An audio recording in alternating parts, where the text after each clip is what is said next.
Today, our first speaker is June Williamson, who is the professor of architecture and urban planning at the City University of New York, and has done a lot of study and a lot of books on the subject of suburbia and how to convert that to the modern day needs. And you know, you live here in Pinellas County, but this is 600 square miles of solid suburbia. There is, you know, it's pretty much one-story, two-story, door-to-door, no transit to speak of other than a simple bus system, and a lot of strip malls, a lot of single-family homes, a few apartment buildings scattered here and there, and then you've got a little bit of downtown in St. Pete and Clearwater. But this is the perfect topic for us, because this is what we deal with in most of our 24 cities, and even the unincorporated area truly is suburbia. It's no longer rural. So we look forward to hearing what June has to say about some ideas of how we can transform and continue to build this area into a thriving economy. So June, thank you.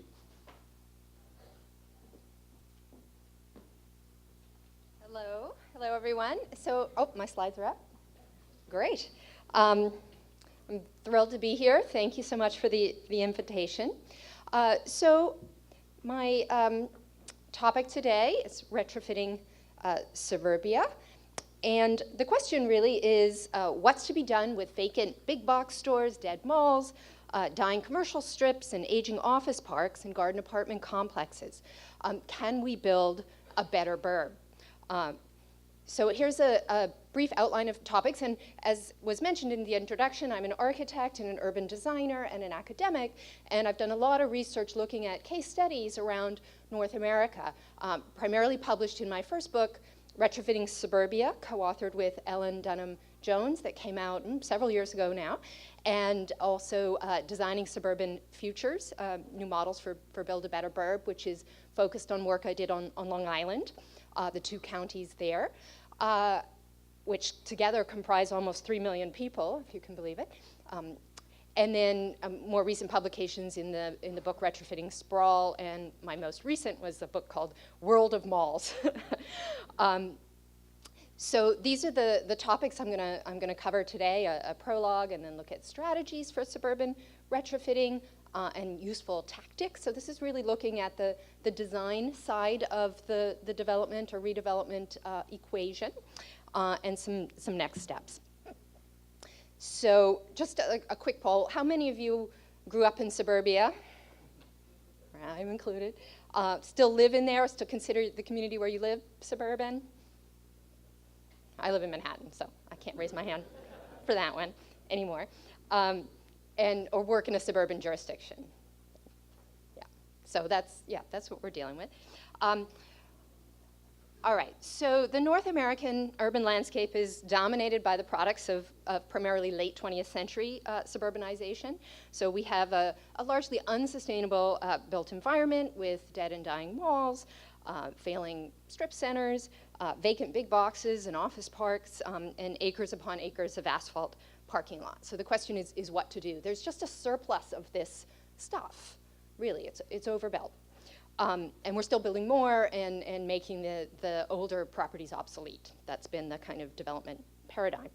And it's my contention that we must all help to marshal the power of good design.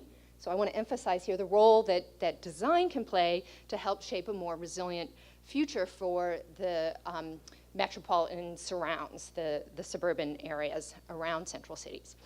And I must add that part of this suburban retrofitting or build a better burb agenda is to prevent more short-term commercial suburban form from getting built in the first place, especially on greenfield sites.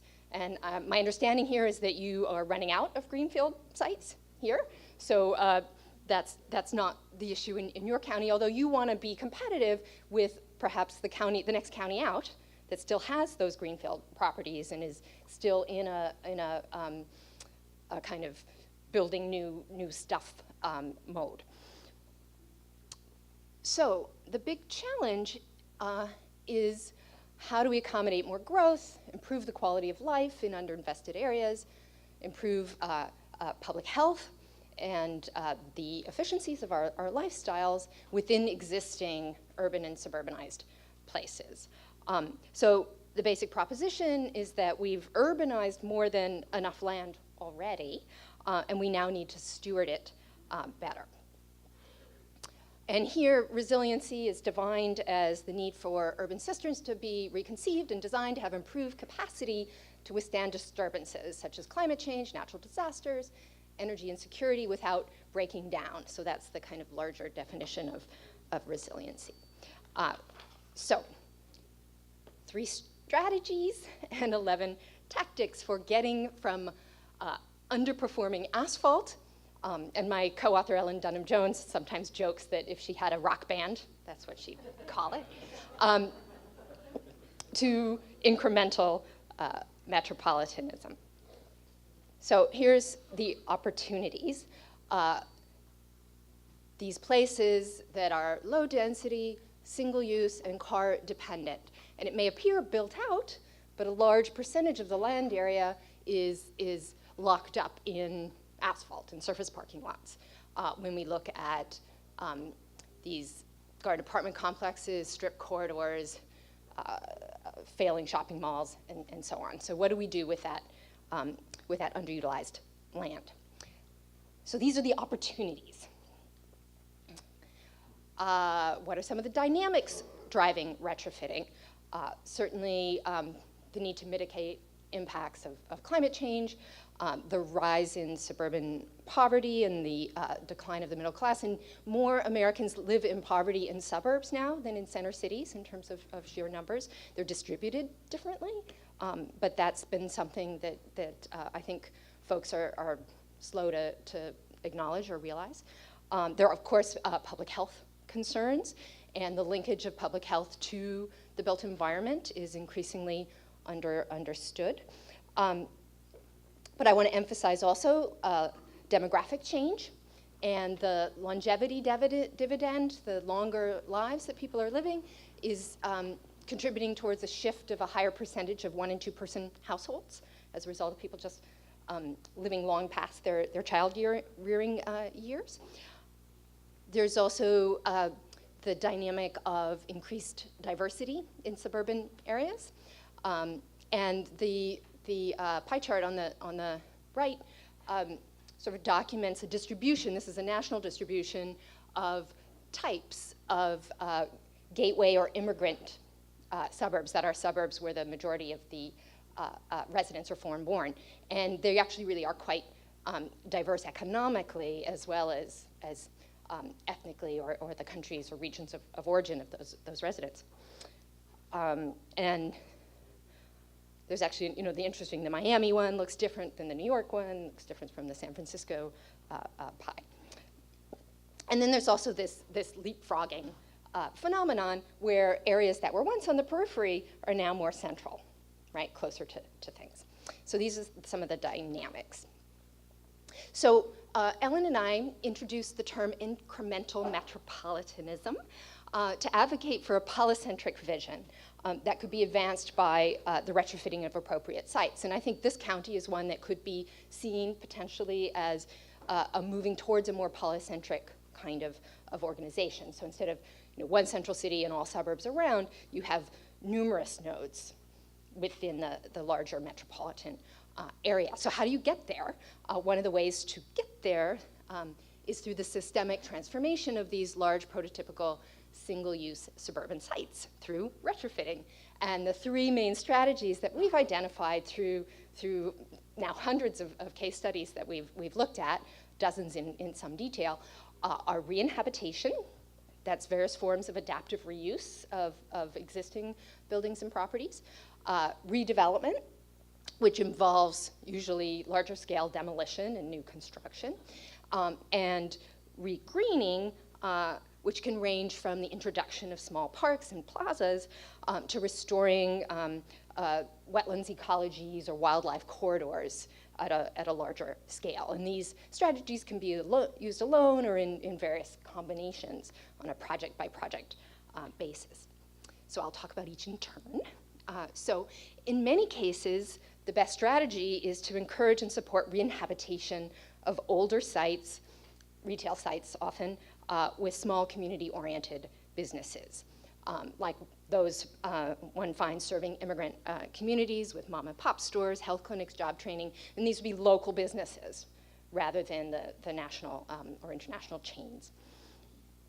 So many ghost boxes, that's the term for the dead big box store, right? I don't know how many you have here.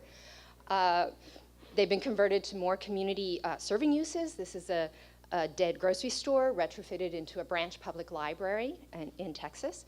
And not only is the building reused, you can see the addition of sidewalks and pervious public green space in the parking lot. So it's a much better performing, still a big parking lot, but it's much better performing with the drainage swales and so forth.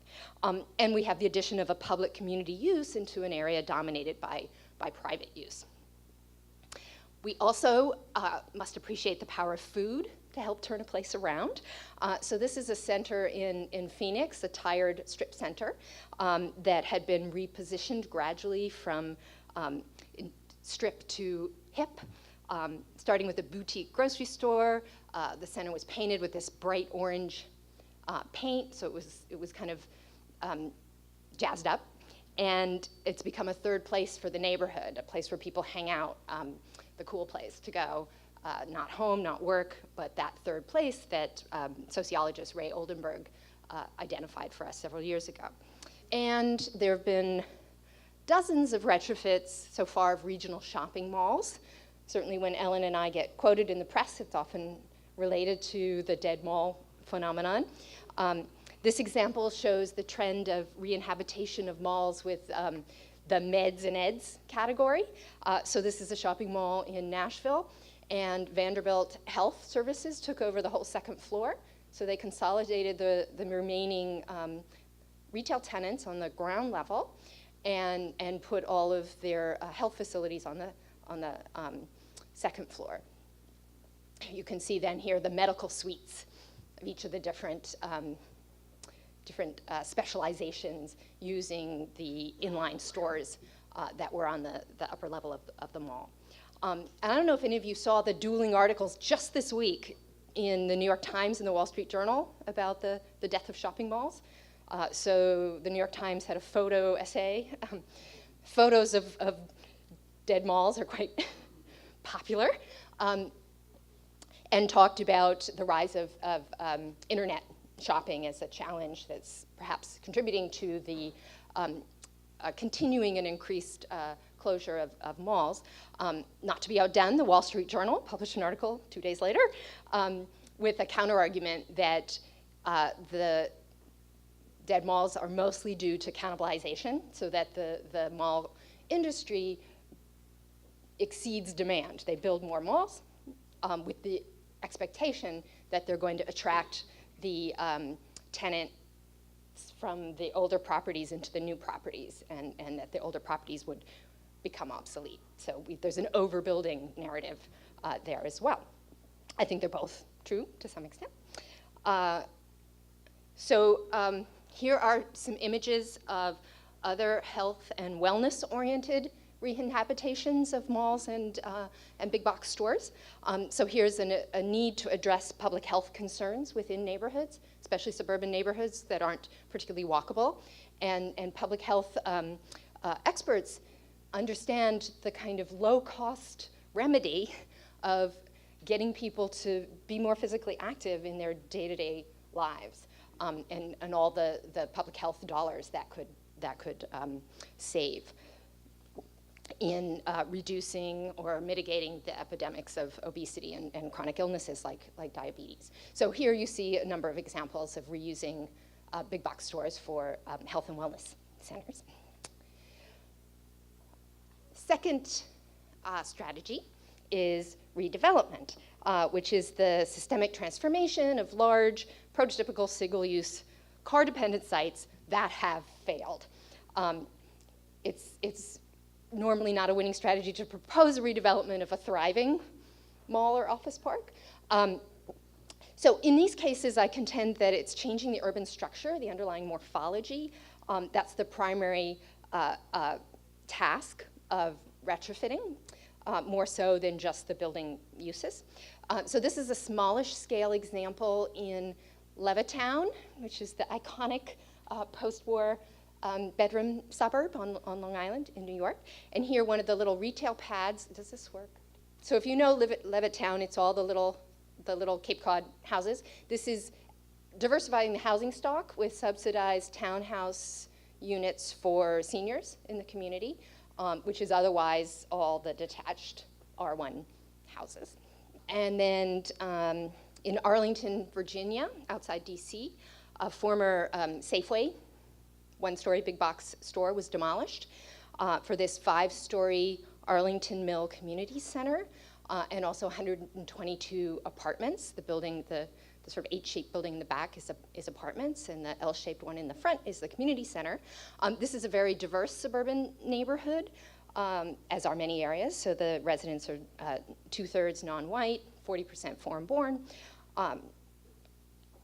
And this project is part of the Columbia Pike corridor plan for Arlington, Virginia. This is a form-based code, overlay code, with nodes that were identified as locations for sort of gradual retrofitting. So the circle on the left is where that Arlington Mill Community Center was put in.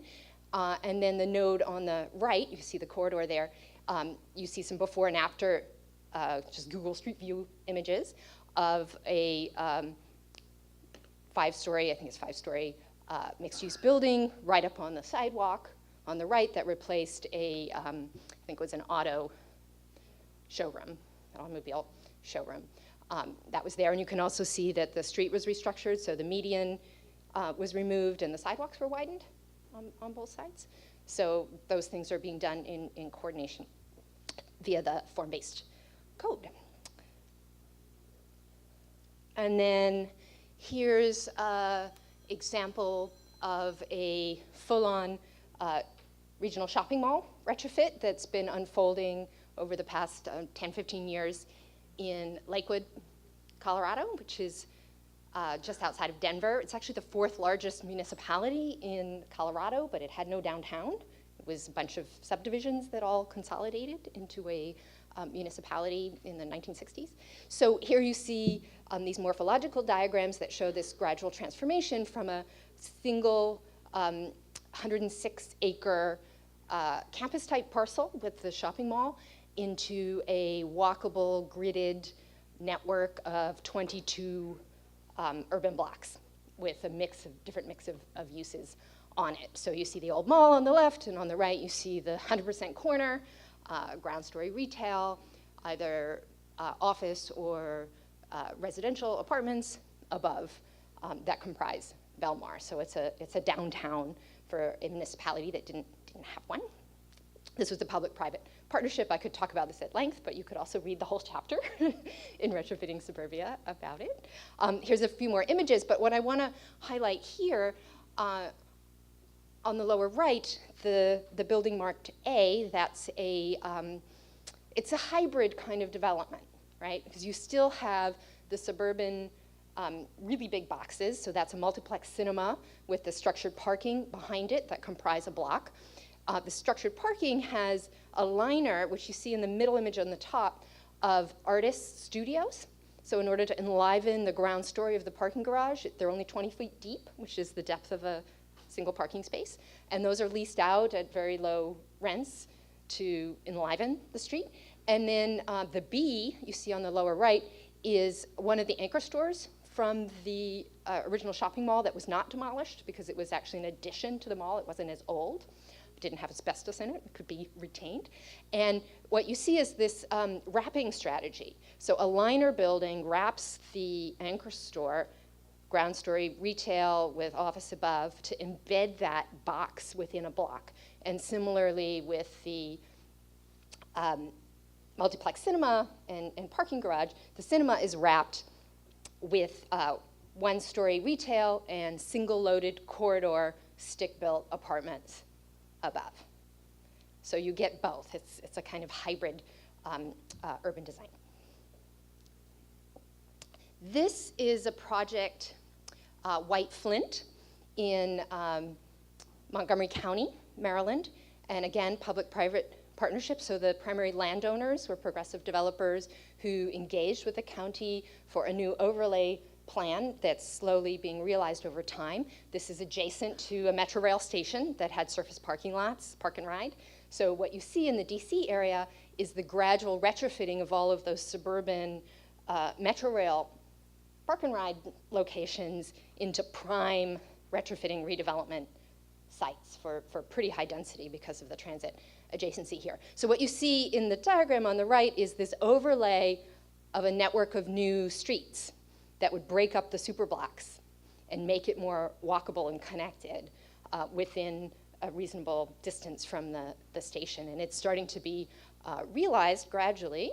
So here are some of the new towers that are going in. On the sequence on the right, you can see all that surface parking slowly being built in with these more urban buildings. And there's a lot of demand in the DC metropolitan area for this level of density. This is out in Texas. So Austin is building a second downtown, a suburban downtown called Domain. This was an IBM office park, and you can see it gradually, very similar, being transformed into a grid of blocks with denser buildings, mixed-use buildings, more walkable, instead of the big parking lots around the singular office buildings. Now,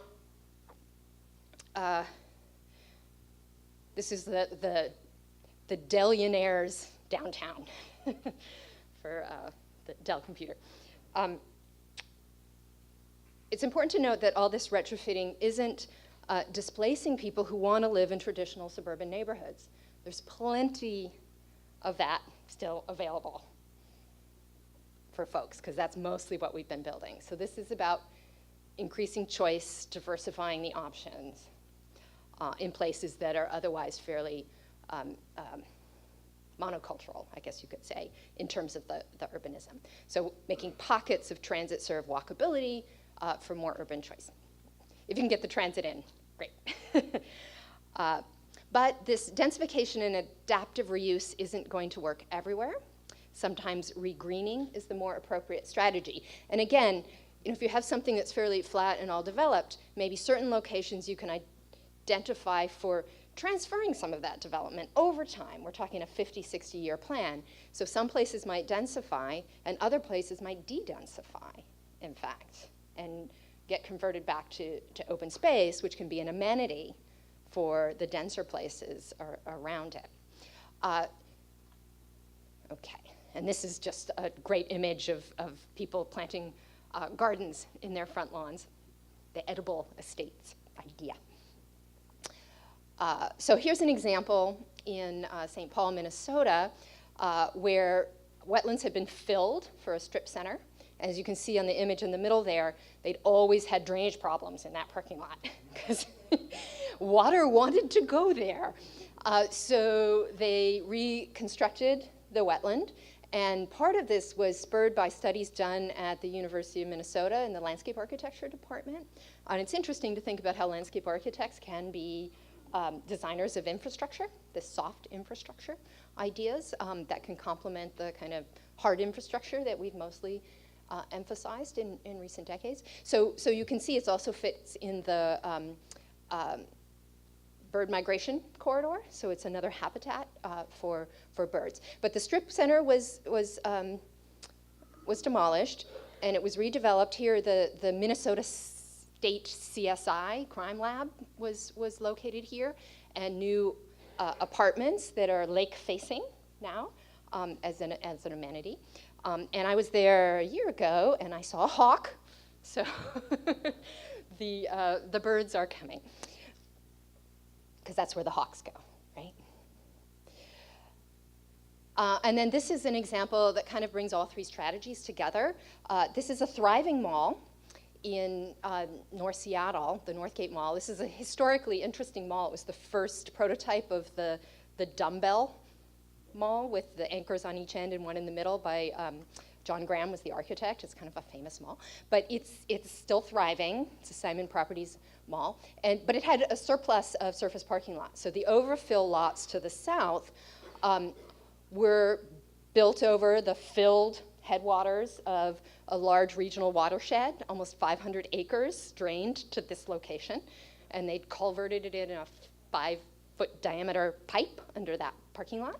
So environmentalists had been advocating for decades to daylight that and remove the parking. What they did here was a negotiated solution where they both daylit the headwaters and put in a swale park that manages and helps to clean some of the surface runoff, and then channel it into the creek, but also redeveloped it with apartments and mixed-use construction. So infilled the block to meet both needs, and then the block next to it will eventually be redeveloped as well, and that'll be the terminus of a light rail to downtown Seattle. So they sort of got rid of the park and ride with structured parking, converted the surface parking to structured parking, put in the terminus there, put in this walking trail. The old Sears store is now the community center and library. Another gas station on the upper right there has been converted to apartments. So you see the gradual transformation of an auto-oriented district into a more infilled, walkable place. Also has a number of things. This is a NORC, a naturally occurring retirement community. So folks who moved in here in the 60s and 70s when they were raising their children are still there, and now they're in their 80s. And so they have different needs, and are being met gradually by some of these changes as well. So now I want to talk about 11 tactics that were derived from this case study research, ranging from reusing the box to the imperative to invest in durable, environmentally responsible, high-quality design and materials for buildings and places that will be resilient over time. We can't do throwaway construction anymore, in my opinion. So reuse the box. So again, that example I showed you earlier from Belmar of the anchor department store that was reused and embedded within the block. And other examples I showed you already. Second tactic, provide environmental repair, potentially reestablishing wetlands and creeks. So the Phelan example I showed you, and Thornton Place in Seattle. And this is just a zoom in to that, what they technically call the Thornton Creek Quality Water Channel. The landscape architects worked with civil engineers to design this, but it's also an amenity then for the development and for the whole community, really. And what you see there, that little pyramid thing, or is actually a detector to show the relative cleanliness of the water. So it's got an educational component here too. This isn't just a park, it's cleaning your water here. Revised zoning and public works standards. So certainly form-based codes. I want to highlight specifically the ITE manual for designing walkable urban thoroughfares, so changing your road and street standards to accommodate pedestrians and increasingly bicyclists is part of this, this set of tactics. Walkable blocks. And here's the don't do this, do this comparison. So a walkable block is generally keeping the block perimeter under 1,800 feet. That's about a New York City block, 900 by, well, like 800, 200, 800, 200. It can be different proportions, but around 1,800 foot perimeter. Thinking about that 5 to 10 minute or quarter mile to half mile walking radius. 8 dwelling units minimum per acre can support at least some level of mass transit. You want to design the sidewalks, visibility, have interesting stuff to look at while you're walking. And what you see here is not quite getting the idea right. So on the right, you have this block, a redevelopment in Metuchen, New Jersey, that's near a New Jersey Transit station. It's retail, the embedded parking structure, what's sometimes called a Texas donut, where you have the parking structure unadorned and then the single-loaded corridor apartments around it. On the left, you have a project that I consider a Frankenstein version, where you have the embedded parking structure, but it's got all these fingers, and that really should be 6 separate blocks to really be walkable. So it has the appearance of this kind of urban redevelopment, but not the reality. It still remains a car-dependent superblock. Okay, use shallow liner buildings. This is one example. So I showed you the example of having the artist's loft in the first sort of bay of parking in the parking structure. This is lining a surface parking lot with 20-foot deep little buildings. This is Mashpee Commons on Cape Cod, a DPZ and others project that's now 25 years old. But the 20-foot liners also create little retail spaces that can be leased to mom and pops, that the national retailers want bigger store sizes. So these are purposely small to sort of create the opposite side of the street, to screen or line the parking structure, and also to provide spaces that can diversify the retail mix at that location. So it's not just generic, the same that you get everywhere across the country. So florists and things like that. Oh yeah, so I already showed you this example of the artist loft, artist spaces, they're not really lofts, on the ground floor of the parking structure. Tactic 6, real streets and sidewalks. This is important to get the proportions right. This is Santana Row in San Jose, designed by Streetworks, which is an urban design and developer group, and that's very good at this. So really getting that, the proportion of the height of the building to the width of the street, so you get a kind of street room in these retrofits that is conducive to walking and feeling comfortable. Connectivity. And here I use, this is an unbuilt example, but it's a proposed retrofit of a garden apartment, actually a golf course garden apartment complex in Indiana, which had just one point of entry off of the main arterial. And the retrofit proposes 11, going from 1 to 11, right? So that there'd be much less of a congestion of traffic at that one point in and out. So just thinking about that when a new project is proposed, to have multiple points of connection and entry, or at least to design for the potential of future connection.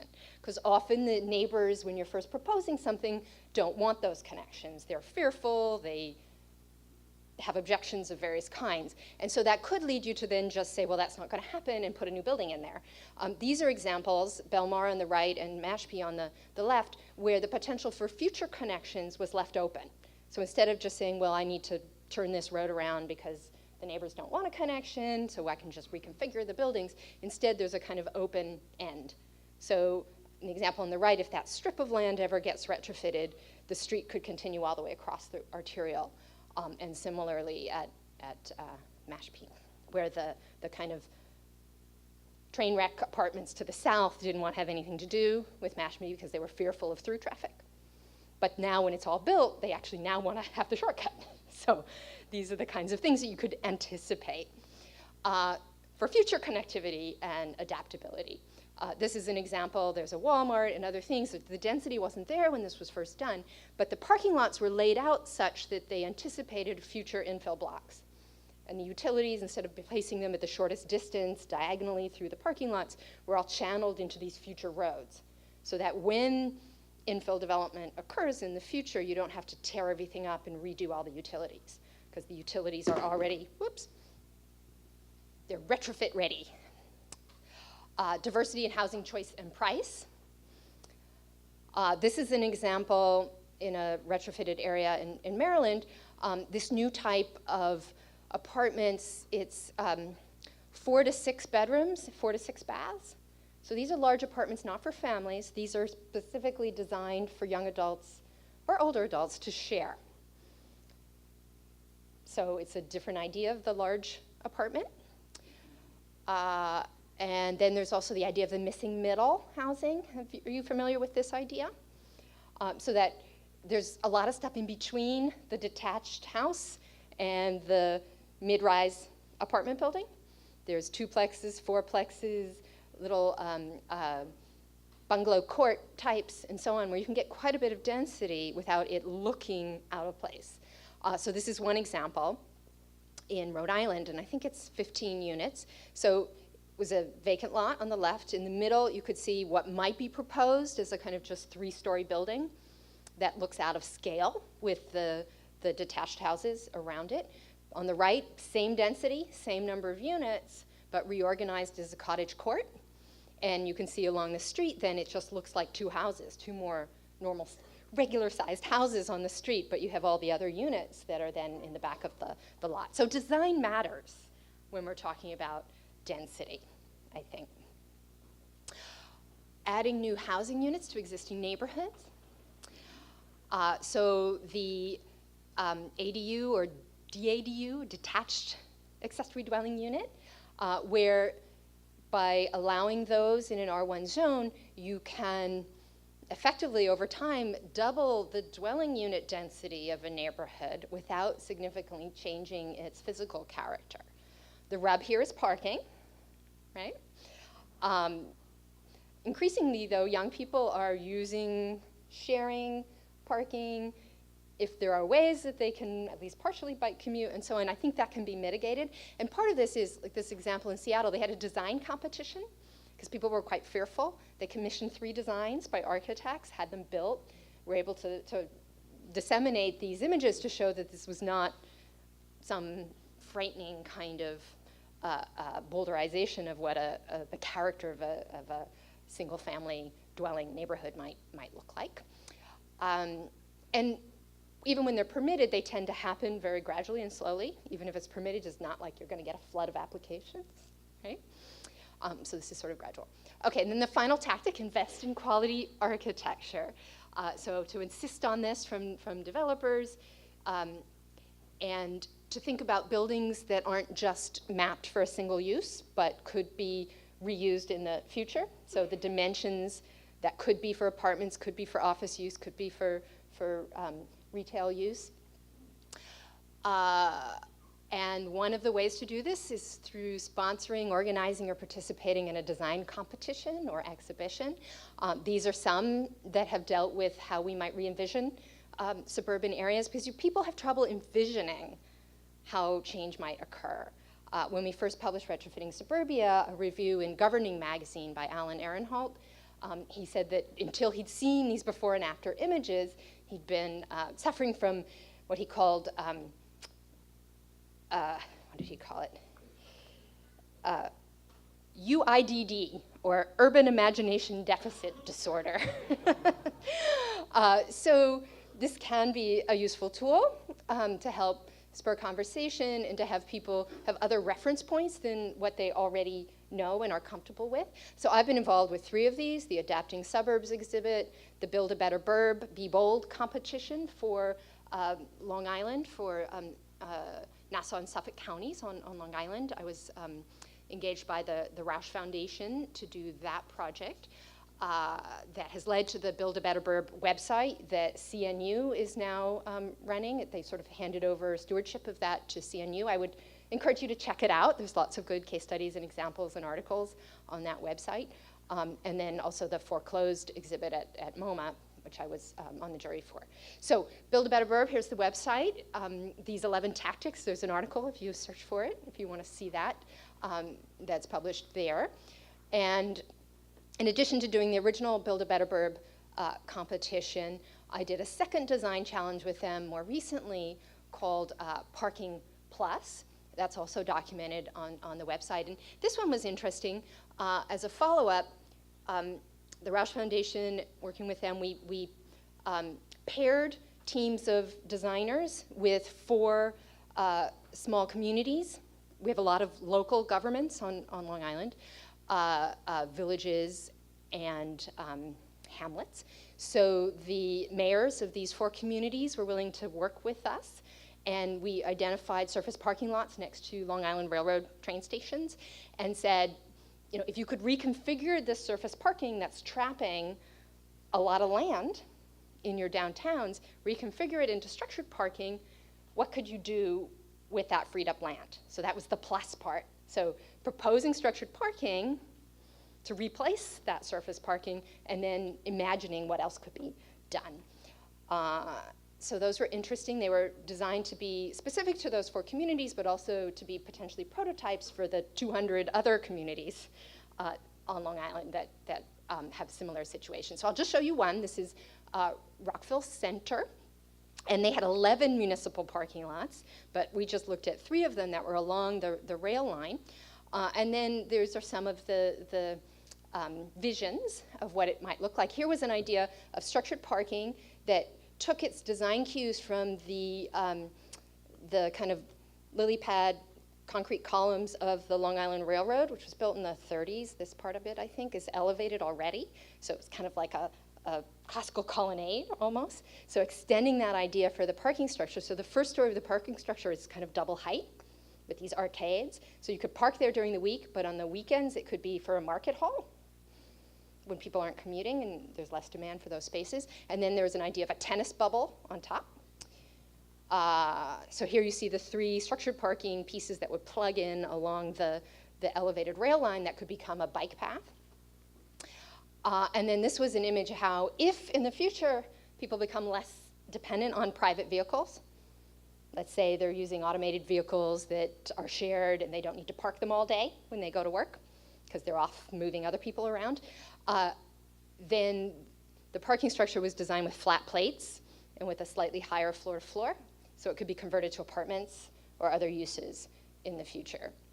And that's something to think about with structured parking rather than the ramped plates. If you have flat plates and have the ramps separate, you could detach the ramps and reuse the parking structure. And then this is their image of how that ground floor level might be a weekend market. Ellen Dunham-Jones and I are working on a new book. We're very into it at the moment, that is proposing how we might raise the bar on suburban retrofitting in response to specific 21st century challenges, which include redesigning water and energy systems for resilience in suburban communities, and sometimes there's too little water, sometimes there's too much water, how to incorporate district energy and other kinds of things into projects, reducing auto dependency and how to design for that. So the Parking Plus is in that arena, right? We have parking needs now, but we don't know what they're going to be in the future. There's some disruptive things potentially happening there. Improving public health, and I've just completed this chapter, which I'm excited about. There are various things that can be done with urban design that should be more popularized for their low-cost potential benefits for individual health. Retrofitting for an aging society, that's part of the longevity dividend. We have a higher percentage of our populations throughout the country, but especially in suburbs, who are older and may reach a point where they can't drive, and other kinds of things, may want to downsize into a smaller unit but not leave their community. So they might be a market for apartments next to the mall as opposed to being a few miles away, and so on. Ramping up affordability is always an issue. Capitalizing on social capital, and really thinking more robustly about how this is part of making change, creating and competing for jobs. The domain project that I showed you in Austin is our main case study. It's one of our main case studies in this chapter of creating and seeding a second downtown in that metropolitan region, and then learning from international examples. So North America is kind of the patterns that we developed in the late 20th century are actually being adopted in India, in Asia, other parts of the country. And how can we get ahead of that and begin to say, no, don't do that. We already know how to do it better and differently.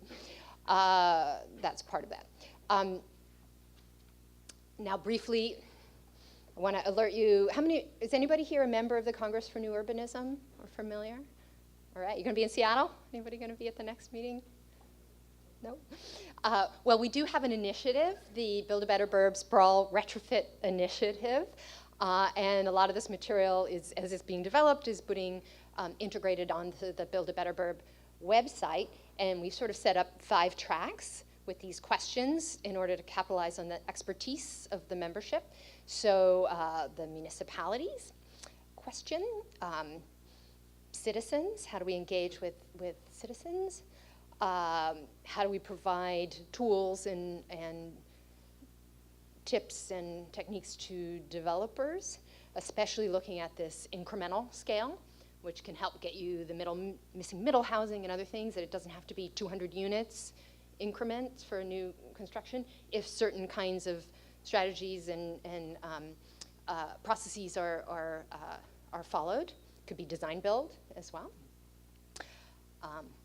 Finance one, that's not my expertise, but it is always a question in these projects, so public-private, various kinds of incentives, and this question of equity, which is something I am very personally invested in, to make sure that we are being mindful of this question, and there are some theoretical, or not some, there are some hypotheses about walkable urbanism and infill around transit stations, that these will become the most desirable places, and folks of more limited means might end up being priced out of those locations when they perhaps are the ones who have a transportation burden, a significant transportation burden. So how can we be inclusive in these processes?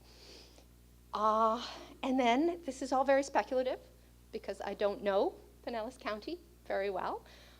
So you could, maybe you already have, conduct a grayfield audit that is to account for all of that, those vacant lots, but also the surface parking lots, which are a little harder to account for in GIS because you have a lot and it's marked as developed, but what percentage of that, of the surface area of that lot is asphalt? And that could be done countywide, or it could be done at a municipal level. Develop a framework for incremental metropolitanism, and I assume you have something like that in your comprehensive plan. Part of this maybe is not only to have the framework, but market it in a way, or what is the image of it? Do people understand it? Are they aware? Optimize the mobility network of transit served and servable. So the transit may not be there yet, but if you anticipate it coming and you design for it and you get some pockets of density, then there might be better rationale to actually provide it. Consider new use mixes, and certainly the message of the New York Times and Wall Street Journal this week, and those who have been in the know, is we have too much retail. So even though mixed use is great, as planners, you want to have that ground level retail, there may not be demand for it. So what other kind of use? Maybe you want to bring the residential all the way down to the ground floor. That's not forbidden if it's designed right. Now, I live in Manhattan. My apartment building people live right on the sidewalk, and it can be done.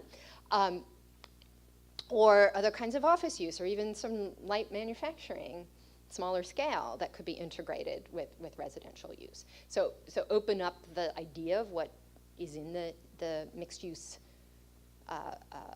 palette. And just a reminder to incorporate and be aware of these missing middle housing types. I think that's the last.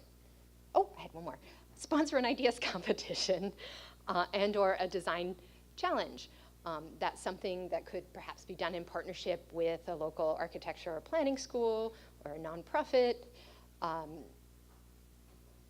that could help kind of bring some new creative energy into the planning and economic development narrative for your region.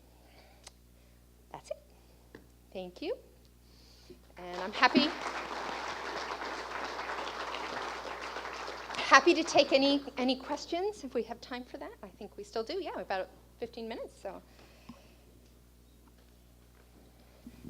Is this one on? Can you Yes, hear me? All right. I can hear you. I'm only going to get to do this one, so I want to ask two questions. The first one is a definition. You had something on there about taking advantage of social capital networks. If you could explain that a little bit. And then the other question is, I saw a reference in there to development around park and rides. I'm not sure if that was rail related or something else. And the question that I have is, can you have, for example, BRT stations as opposed to rail be effective at bringing in development into a particular area? And if so, can you give some examples? Okay. So social capital networks, that's a chapter we haven't written yet in depth. But part of the idea, the larger idea is there's energy in getting people in proximity to one another and forming social connections. And so the third place idea is part of this. So if there are public spaces, plazas, where people who are different in ages, different in background, are mingling in the same space, those are kinds of things, those sort of public spaces are less represented in suburban communities where you have the subdivision over here and the malls are still private spaces, and there's some fair amount of restrictions on the kinds of activities that can occur there. So finding true public spaces where everybody feels comfortable is part of this. It's also thinking about faith communities, nonprofits, schools, all sorts of other ways that we are socially connected and can form identities within community, and then spur people to care and be active and be more perhaps open and accepting of a changing future. So that, I think, sort of broad brush on that idea. And then park and rides, the examples in the DC area, the Metro Rail was planned and invested in a generation ago. You can also look at the Bay Area where the BART system went in. But more recently, Denver has built a light rail network, and they are seeing dividends. In all of those cases, though, the original planning, even the Denver plan, assumed park and ride surface lots and structures at all of the peripheral stations.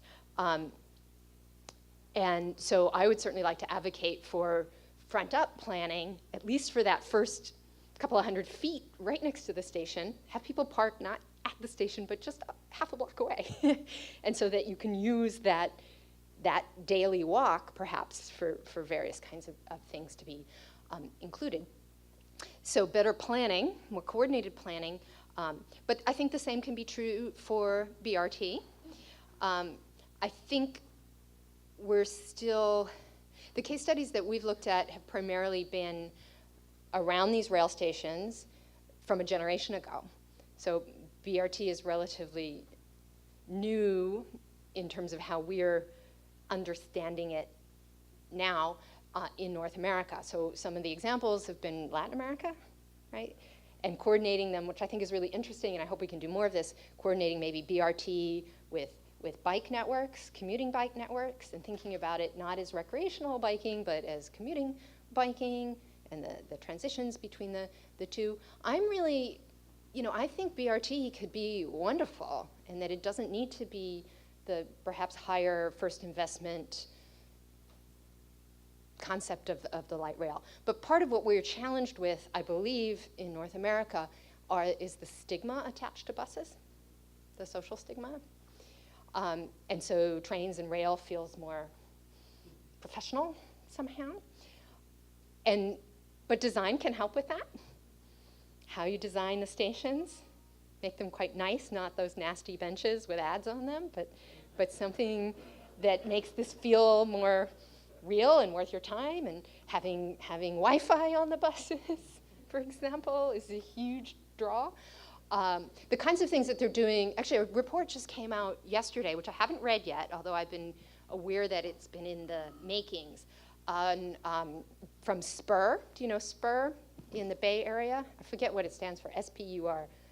I forgot what the acronym is, but it's a kind of planning advocacy group in the Bay Area, and they've just come out with a report encouraging employers, Silicon Valley employers, to locate near transit, and making a very robust argument for this, and really reaching out to all of the CEOs of the various tech companies, because they're just strangled with traffic. And as you may be aware, Google has their own transit system, right? The Google buses and the Facebook buses and all of these things are providing shadow transit for these workers with Wi-Fi, so they can be working on their commute. But that's going to hit a wall, or it's already hit a wall. So how can they better locate their offices? So I haven't read the report in full, but it's out there. You might look at it. In your presentation, I saw a little bit about for retrofitting suburbia for an aging population, and that conversation has been increasing. I'm concerned, though, I mean, that's the baby boomer generation, that's my parents' generation, a very auto-dependent generation, and a world built around them for auto-dependency. It seems to me like that is really a pending public health emergency, actually, because that's It's going to cost a lot of money. It's the next 10, 20 years, that's going to be an incredible challenge. How do people get around? I'm just wondering at the academic level, because I really haven't heard much more than just a little bit of talk here and there. Is there anything really going on at the academic level that's really pressing to address that problem and to just make that much more of a prominent discussion? Yes. I think, though, that the academic kind of research and debates are competing with the tech companies and others who see this as a technological problem and an opportunity to sell new gadgets and things that will allow people to stay in their detached suburban homes and feel safer because they have this gadget or that gadget. And some of those, I think, are going to be quite useful for people who want to live independently and be monitored by their adult children and others. On the other side, and also various kinds of ideas about retrofitting the houses themselves to make them barrier-free and lifelong in that way. I think another strategy, the accessory dwelling unit idea, is actually very conducive to helping folks stay in their homes and get more equity out of their homes, and then also renting out space to maybe some younger folks or even another retired person, older person, at lower rents. So I think casting that idea in the context of an aging population is potentially quite useful. Pairing people up, in a sense, right? And then one of the things, there's also this idea that a lot of the market for the different housing types aren't so much about attracting new people who want to live in these apartments who are not our types or something, this kind of fear of others or difference, that if they're designed with the idea that it's people staying in their community, just downsizing with their friends, maybe with a cohort together, I think that's a way to think about it. Then there's the transportation bit. And some of the redevelopment, though, is interesting because the meds and eds, right? The community college, a lot of community college students are older folks who want to continue to stimulate their brains and take classes. And of course, the medical clinics and having those be friendly, accessible places that are embedded in people's neighborhoods for their wellness care. But the transportation thing, one idea, one of the Build a Better Burb winning schemes, which I thought was fascinating, was a proposal to capitalize on the yellow school bus system and to say that actually is a public transit system, right? That goes to every neighborhood. every block within a community, and that can be in communities who are dead set against public transit. And the narrative there is, well, they're not young enough to drive yet. And then when they can drive, they don't need it anymore. But that could potentially be leveraged, interestingly, that the buses are kind of underused after school hours, or you could be moving goods or other people along with the children, and kind of that goes to every community. Maybe it's delivering your Amazon stuff, right? So that the Amazon pod is attached to the back of the school bus, and when you pick up the kids, you drop off your deliveries. There's all kinds of ways to better utilize the stuff we have already, and this could also relate to older residents who need to go to appointments, that somehow need to get reached in their homes, and to have a kind of the sort of private transit system that we have now of the minivans that go around. That's really quite expensive, isn't it? And if you only have a few people who are using that kind of shadow system, okay, but when it starts to become a larger and larger percentage of your population, it needs to be better systematized, I guess. So that's all, maybe multifaceted answer. Yes, hi. Thank you for your presentation.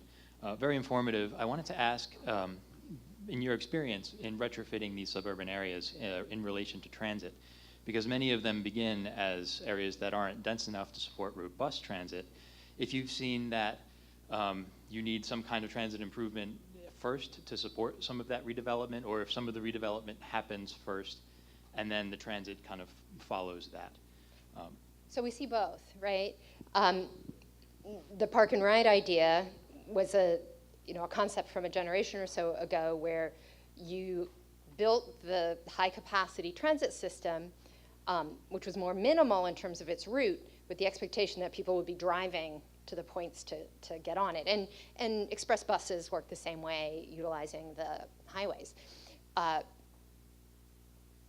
So that just assumes people are living where they live, and then make their way to this system. And it was designed to decrease the capacity on the main arteries and the highways.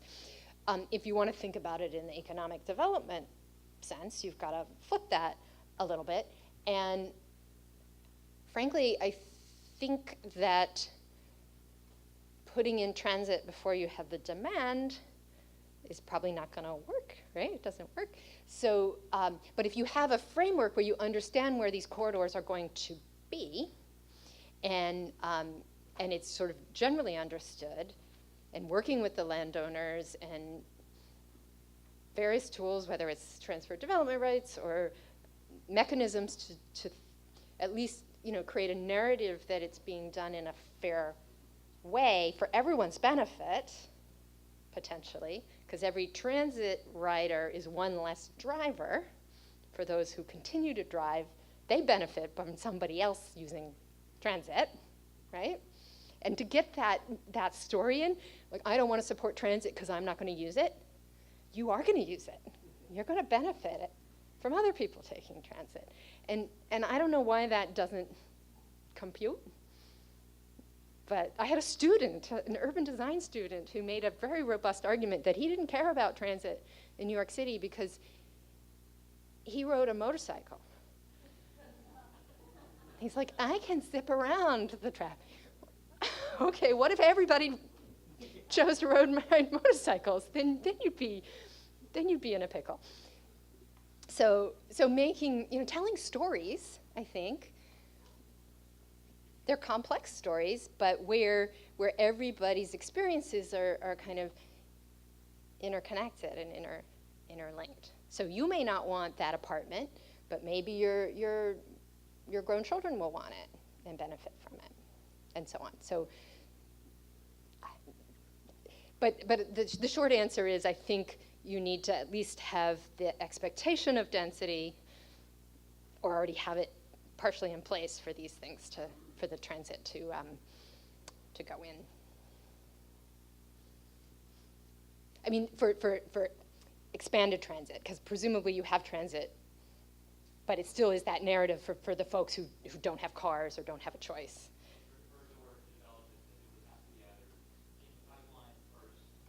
I think that's been my observation and understanding. Again, I'm not the transportation expert, but yeah. Oh my, so many different subjects to talk about here. But can you focus in on one of the things that I see in our suburban areas, which are standalone retirement homes in the middle of suburbia on a major street, and you have to, no back ways into that. What do you see in converting suburbs as related to these retirement homes? I think a lot of architects who are working in that sector are understanding and popularizing housing for an older population in better locations, and understanding that that's part of wellness and health is to be able to not get in a little minivan that takes you to the mall, but to be able to walk out the front door of your unit and to go get coffee somewhere, right? And some retirement communities in Europe for memory care are actually creating little fake downtowns in the continuing care, in the memory care units, so people can go and not wander away and get lost, but go shopping in the home itself. So when folks are still, and most folks will be completely able, to walk out the front door and be somewhere. So maybe this can be next to integrated into a community shopping neighborhood network or center. So you might have the grocery store and have some retirement units right there. There's a case study I didn't show up in Wayzata, Minnesota, where a small shopping mall was demolished, and they've put in senior housing that has a mix of the memory care and the continuing care, and then the independent units, also some market rate units, shops. You can walk to the lake, you can walk to a train station. These are the locations, I think, that should be preferred for those projects.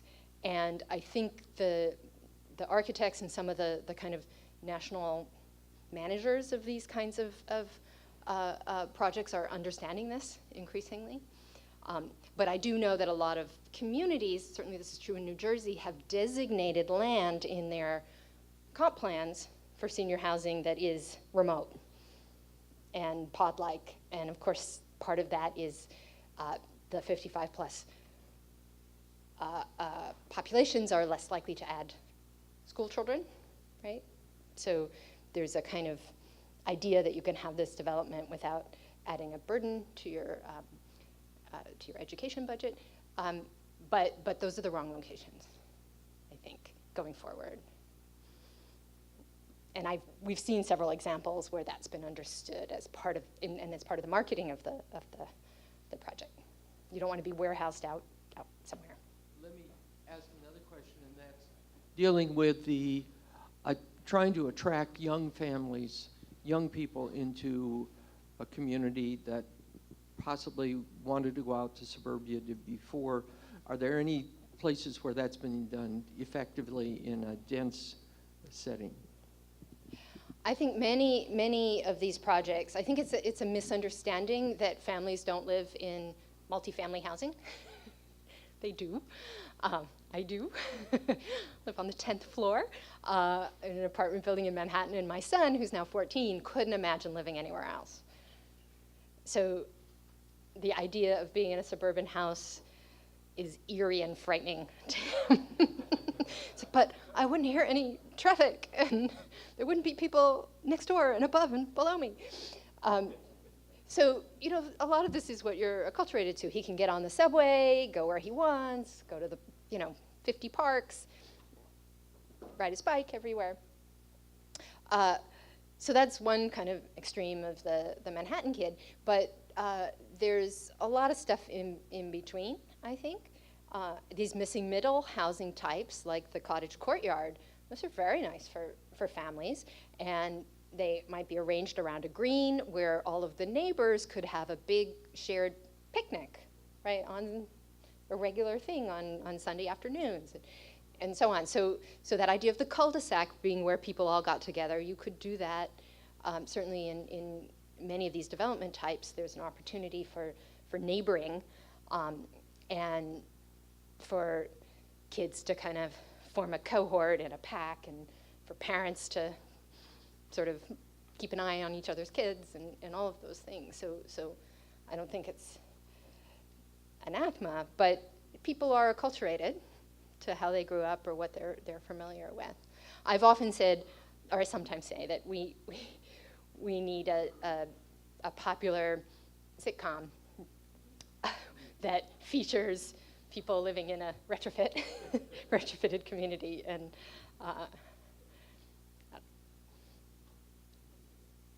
I do have a friend of mine who's an anthropologist at the New School in New York, and she wrote a book about McMansion communities in New Jersey. That was her first book, and her field work was to work as an au pair in one of these households. And now she's doing a new book on the community of Daybreak outside Salt Lake City, which is a transit-oriented infill development with porches and walkability and so on. And so this is going to be her new anthropological book project about how people are living in that kind of community today. I just have a quick question. So as we revitalize communities, one of the things that you hear in other areas, and I think something that we have a challenge with, is affordability. So how does housing affordability play into these revitalization efforts? Well, I think there's two sides to that. One is smaller units are more affordable, right? That's a kind of a straight thing, although it isn't always the case. In a place like Manhattan, these micro units can be more expensive per square foot, but the actual rent is less, so that can make them more affordable. So it's the price per square foot, but there's also what the actual final monthly cost is, and we want to keep an eye on that. And I think you might think that less cost per square foot is greater value, but if you're spending more per month than you can afford for additional space, that isn't good value. So I think smaller units within the private side is one way. And then, of course, there are other ways of looking at subsidies, right, or inclusionary housing models, and so on. So also the ADUs, right, and allowing people to better capitalize on the use value of the homes they already have, especially if their household is smaller. They have extra space capacity in an existing dwelling unit. To use technical language, we have better words for these things, right? But yeah. Terrific. Thank you. Thank you so much. Appreciate it. And Jen will be around during the break. If you have any specific questions that didn't get answered during the discussion, please take advantage of that. I want to get started again right away at 10:30. We've got a panel that is looking at 3 different opportunities for tools to do some of this redevelopment, and you won't want to miss that. So be back in your seats at 10:30 and we'll get started. Thank you.